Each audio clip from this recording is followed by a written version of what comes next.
postmortem changes. So postmortem changes really help us to determine the time of death. So what we look for is the rigor mortis, the livor mortis, the algor mortis, and then decomposition. So all of these have different sizes except for the algor mortis, which is the cooling of the body. So all of us are nice and warm right now, but after someone dies, their body begins to cool. So after the first few hours, extremities are starting to get colder until the whole core becomes cool and then cold. So that is, there's so many environmental factors that affect that, that is just one piece of the entire picture that we look at for time of death. Because it is our responsibility to determine time of death. Law enforcement detectives, they have no idea how to go and see really what they're looking for, so it is a death investigator's responsibility. So what's happening with this guy down at the bottom? This one? The guy in the white shirt. That's rigor. I will be getting into that in a few minutes. So livor mortis is the settling of the blood in the lower dependent portion of the body, causing a purplish reddish discoloration of the skin. So after you die, your heart stops beating and all your blood starts to pool to your lowest part of your body due to gravity. So if I die in this chair sitting like this, all my blood is going to pool towards my waist area, my legs, and my feet just because of how I'm sitting. If I'm laying on the ground, it's going to pool all towards my back. So after that starts to pool, within the first 12 hours, it's going to be called, it's still blanchable, meaning that if I were to apply pressure and let go, it turns white and then the blood comes back. So that is just you pushing the blood out of the small capillaries and then it comes back. So we always assess that to see how long it takes to come back. So within the first few hours of death, it's going to be just a few seconds. Up to about the 12 hours, it's going to be really slow and sluggish, taking about 25, 30 seconds to come back. And then after about the 12 hours, you're no longer able to blanch it. So however that blood is pooled is going to be the final position. Just to warn the new people here, there's some graphic photos on the screen, so don't look if you have any sensitivity or weak stomach. So that's what we're looking for. So what helps us with livor mortis is that it tells us what position that body is in when it died in. So looking at this picture, you can see that there's some central sparing, meaning that that blood was pushed out for a prolonged period of time. So that pattern's not going to move or change anywhere. So if that body was now face down and back up, I knew that that body was moved before death or after the person died. So if no one said that they moved that body, I would become very suspicious of that scene because I could tell that that body was moved. We had very suspicious deaths over the years where people had two different livor patterns that weren't supposedly moved after they died, where it really makes you question what was going on and look into things a lot more deeper. So rigor mortis is the chemical changes in the muscles after death, causing the limbs of the corpse to become stiff. So after you die, you're going to start seeing within the first few hours that your fingers and your jaw, the smaller muscles, become to stiffen. After about the first 8 hours, your small muscles become fairly stiff. 16 hours, your larger muscles become stiff. 24 hours, all of your muscles are fully stiff. Your rigor is fully set. It's difficult to break. And then within the next 24 hours, it starts to dissipate and you're able to break it. And then after the 48 hours, you don't no longer have rigor. So this is very beneficial for us within the first 24 to 48 hours where we can do a fairly accurate time of death, especially when we get to the body within the first 12 hours with the rigor and the livor. So in this picture, and however position you are is the position that is going to be set in. So this person most likely died in bed in this position, and you see when they were moved, they kept that same position because their rigor is fully set. So if I show up to a scene and I see this, I would know that that body was also moved prior to death. The next one is a bad one. It's the decomposition. So if you do not want to see it, please look away. So decomposition. So this is the body's way of starting to break down after death. Just to warn you, I have decomposition pictures up on the screen, so if you don't want to see them, don't look. Just came from lunch. I'm sorry. It's just a chemical breakdown of the body. So there's two kind of ways that bodies decompose. They start to decompose internally by, the first place we see any type of changes is the lower portion of the abdomen because that's where all your intestines are. We'll see that about 72 hours after death. And then beyond that, that's when all the other changes start to occur. The other one that helps with a lot of decomposition is insect activity. So if any insects are involved, you have multiple different things going on. But I won't go into too much detail. So the one in the middle, the bottom one, that, how long does it take for something to start to do that? Depending on a lot of environmental factors, Let's say in Wisconsin, like this time of year, if you walked in someone's house. Warm house, I would say 5-ish days. Really that fast? Could be longer, could be about 7 days, but about 5-ish days you would see that. This is about 72 to 96 hour-ish. That's just like a mummification and drying. So I mean, it depends. If someone has died of sepsis where they have bacterial infection throughout their entire body, they're going to decompose a lot faster than someone who does not have any sepsis or anything else.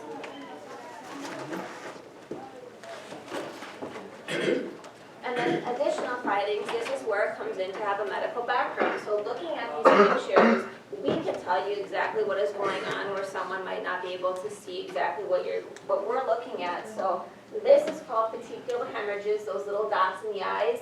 That is caused from any type of pressure, increased pressure in the head, the eye region, which is seen indicative of strangulation cases. So if you ever see that amount of petechial hemorrhages, you can get very concerned for some sort of strangulation. However, I have seen petechial hemorrhages before in aggressive CPR resuscitation efforts. So it's not just for that, but it is a finding that you become concerned for.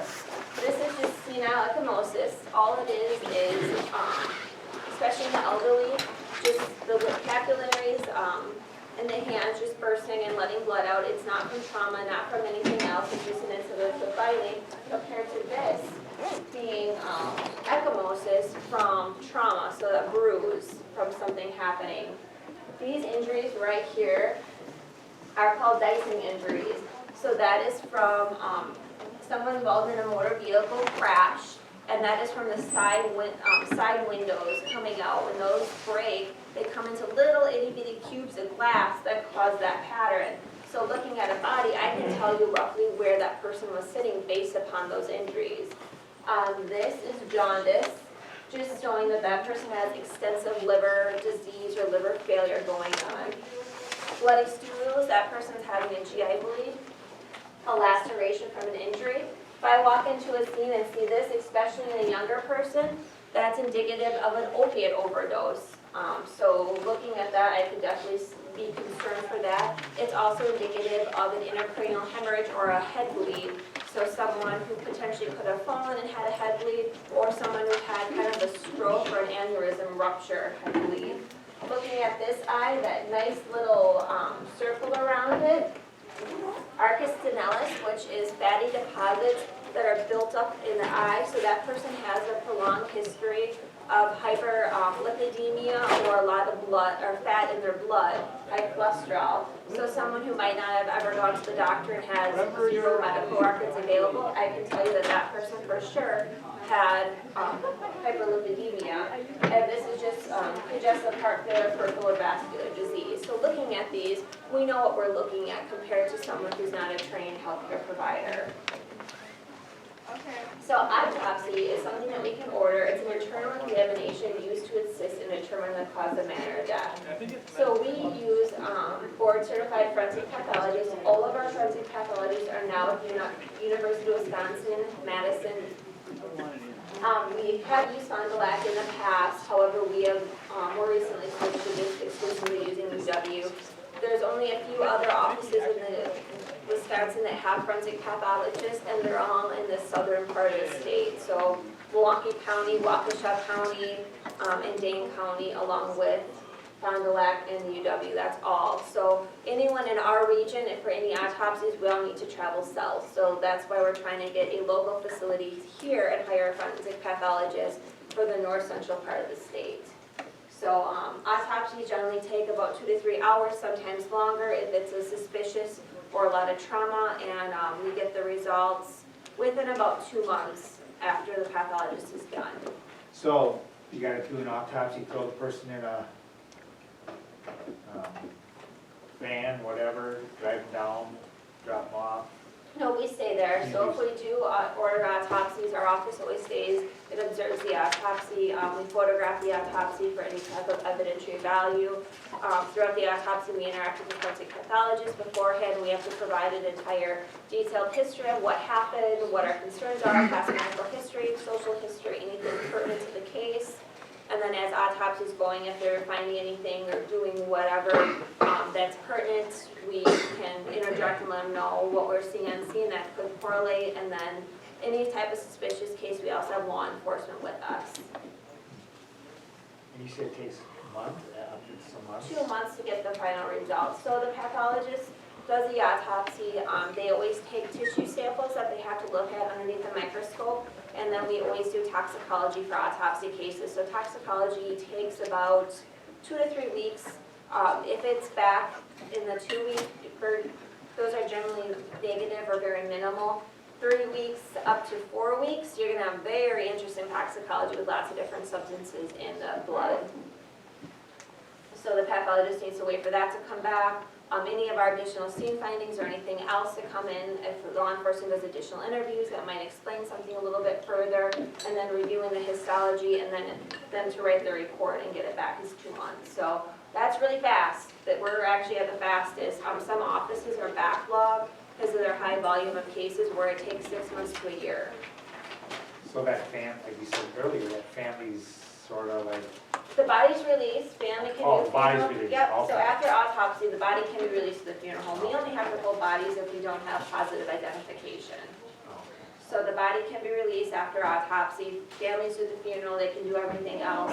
The only thing is that they're waiting on the death certificate, which is very important. If there's life insurance to close certain accounts, they can get pending death certificates that allow them to close accounts, but they can't get life insurance without actual completed death certificate. So sometimes we need to have an anthropologist involved with the death investigation. That's primarily for skeletal remains. They help us determine the age, the ancestry, and the sex of the individual. It also causes death if there's anything with that. They're really good at seeing if there's any injury identifications, time of death, and then the most common use we have is animal versus human bones. Especially this time of year, we get a lot of calls from the sheriff's department for people calling in bones that they found while hunting or going in the woods that they're wondering if they're human or not. So to look at the bones, 99% of the time they're deer, not human. We haven't, I don't want it to happen, any human bones found so far, but we still look at them just to determine.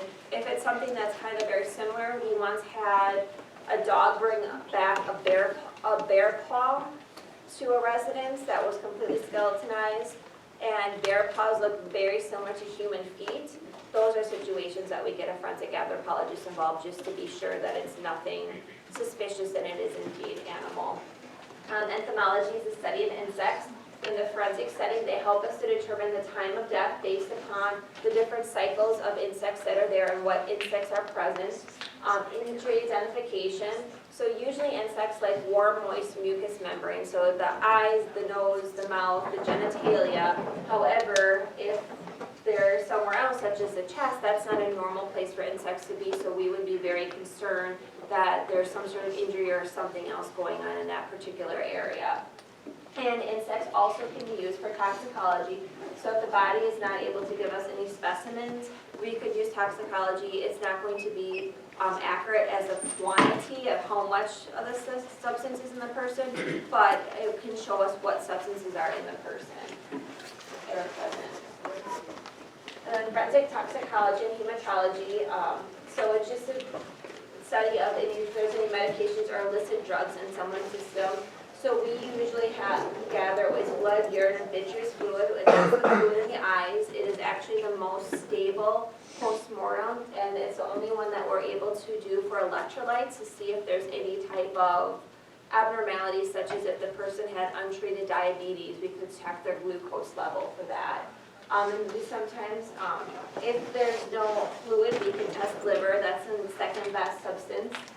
Specialized testing for any type of genetic conditions that could affect that person's death, carbon monoxide, heavy metals, or anything else in that particular unique situation. X-rays also are very important to us.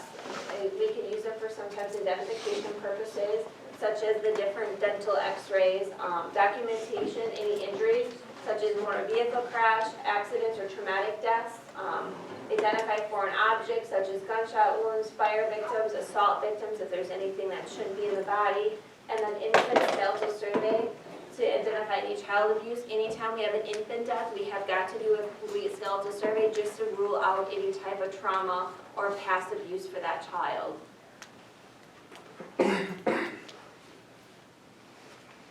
So after we're done with so when we're still on scene, we always have to determine if there's any additional involvement needed, such as detectives and crime lab, the special investigation unit, which is the joint drug task force unit for our law enforcement agencies, and if this is a death reportable to the district attorney's office. So anything that potentially could be a criminal matter, we're state mandated to report to the district attorney's office as soon as we have that information to share with them.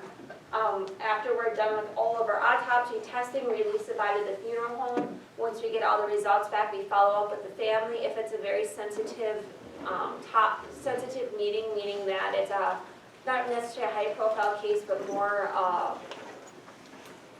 difficult case, a child death, something that is a bizarre situation, or really sensitive findings that are kind of difficult, we always arrange for a family meeting to meet with the family in person to go over the results. And then afterwards, we certify the death certification and close out our case. So besides doing death investigation, our office has a lot of other responsibilities. We have to issue cremation authorization, so anyone who wants to be cremated that dies within Marathon County needs to have a cremation authorization. So we have to view the body, we have to look into the cause and manner of death for that person, and make sure there's no injuries, traumas, or anything suspicious with that person, because after they are cremated, you no longer can have DNA, run toxicology, and you no longer have any evidence. So we have to look into all of those, which we issue about 900 cremation authorizations per year, so we're pretty busy with that. We do disinterment permits, so anyone who was once buried and for whatever reason needs to be brought back out of the cemetery, we have to issue a permit for that. We do a lot of consultations for law enforcement, different community partners, and other coroner and medical examiner offices if they have any questions or anything is strange. A lot of times if a detective is working on a case and involves anything medical or medical record review, they come to our office and we have to help them with that. We do a lot of prevention measures with the Suicide Task Force. We're part of the Highway Safety Coalition where we review all motor vehicle fatalities. Child Death Review Team, the AOD partnership, and we also have started an overdose fatality review team within the last year, so that's pretty exciting for us. We do a lot of educational presentations at high schools, colleges, high-risk population, emergency medical services, so a lot of the area EMS on scene preservation and kind of what they're seeing, and law enforcement for the medical side of. And then the skills needed to be a medical examiner, you have to be compassionate and have empathy. You are working with families and individuals at their absolute worst day and time of your life. They have all different reactions to grief, so you're going to be able to have to handle those reactions and respond appropriately. You have to have a really good understanding of pathophysiology, pharmacology, forensic science, toxicology, injury identification, and postmortem changes. Because on scene, it is your eyes and ears. If you miss something, you can never bring that body back and go back to that initial investigation or order an autopsy after the person has been cremated or do anything else or run toxicology. So your assessment of the scene is extremely important, so you have to be very good at good understanding of all of those topics. You have to to have good communication skills. You are dealing with multiple agencies and different partners. You might be working with a hospital, a funeral home, a pathologist, law enforcement agency, substance abuse coordinator, tons of different people involved with that particular one case, and then work with a whole different group of people for another. So you definitely have to be able to communicate. A team player, because no one can solve any type of death investigation independently. That is definitely a team approach. You have to be able to handle excessive stress. You are seeing a lot of horrific things, and it is very stressful. It's hard to see infant autopsies, it's hard to be part of that, so you definitely have to be able to handle the high stress for families and also working within that area. And then the most important is you have to have integrity.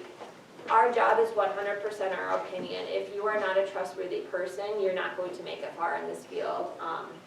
With integrity as well, you are at people's houses, you see lots of valuables, you definitely cannot have any willpower to take anything or do anything inappropriate, and you always have to be very honest. Otherwise, like I said, the second your integrity is gone, your career is completely over. All right, any questions? Yes? How did you choose toxicology or your profession? My background is always in nursing, and I heard about forensic nursing and it really intrigued me just because of the science behind it. It's very challenging. So when I was finishing up my bachelor's degree, I had an opportunity to do a forensic nursing course that had a shadow component. I thought I wanted to be a SANE nurse, a sexual assault nurse examiner that worked with rape victims. That was kind of, and worked in the emergency department, but after I learned more about the death investigation, it just seemed very intriguing that you're always challenged every single day. There's no other day like each case is completely different. Plus, it's very rewarding to work with the families and be able to answer their questions. Usually by the time when we get to scenes, everyone is very upset, not really knowing what to do, but then by the time we leave, they calm down, they at least have a plan and understand what to expect next. So it is a very rewarding, difficult career.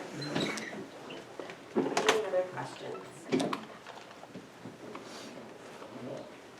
So what's your thought process every morning? What do you say to yourself? You just get used to it. I've been doing this for 9 years, so you generally have a plan of what the day is going to be like, and if it changes them, moments So- notice. Here, guys, hold on yet. In Marathon County, when's our busy time of year? It seems like fall is always our busiest for whatever reason. I do not know why, but we have just a small uptick of cases. After Christmas, it also, after any big holiday, it also increases just because people, for one, eat a lot of food that's probably not good for their diets. They have a lot more medical issues, and grandkids are always sick, and they get grandparents sick, and they end up dying shortly after. So from family gatherings or more people together, but Oh, hold on, you can put that away. So on any given day, what's like the least number of cases you might have to attend as a group, as your whole, versus like, what's the most you guys ever had to go look at? so at least 0. Sometimes you go a few day stretches with nothing. Then we might have a stretch where we have like 6 cases within one day. On average, it's about 2 cases a day, so it fluctuates. So do you work with Langway and then the other surrounding counties? We're all You're just independent. right at your border? Yeah, borders.